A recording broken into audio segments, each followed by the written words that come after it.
आप सबसे ज्यादा मुत्तकी हैं। और अल्लाह ने फरमाया इन्ना अक्रमकुम इंदल्लाहि अत्काकुम, अल्लाह की बारगाह में सबसे ज्यादा मकामो मर्तबे वाला और मुअज़्ज़ज़ वो है जो ज्यादा तकवे वाला है, तो वो हजरत अबू बकर सिद्दीक की जात है। हजरत सैयदना अबू दरदा रदी अल्लाह तआला आप साथ हैं।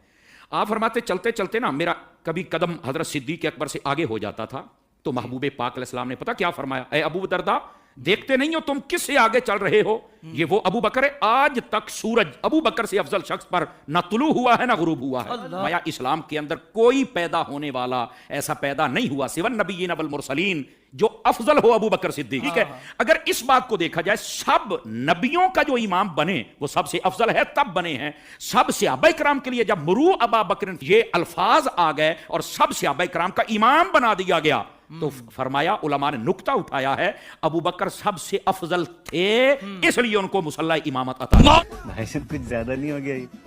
मतलब कुछ भी ये फंस गया सी। मौला अली अलैहिस्सलाम और हजरत अबू बकर बैठे हुए, जवेद भाई मौला अली अलैहिस्सलाम खड़े हुए, फरमाया अबू बकर उठे चले।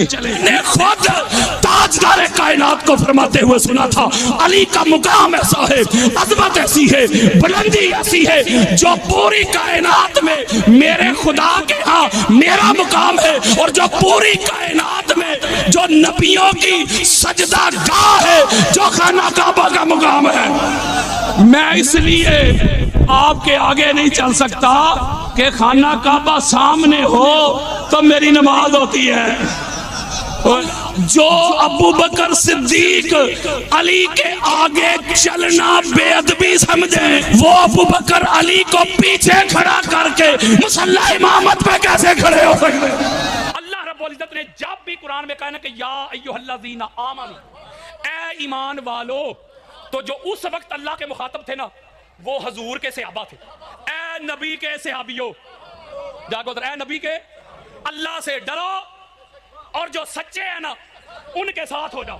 ये चैलेंज कर रहा हूं, चैलेंज कर रहा हूं, अगर अली के अलावा कोई सदीक अकबर मिले तो मेरे सामने लाओ। हजूर की सोबत में, लेकिन कुरान कहता है कि थे मुनाफिक।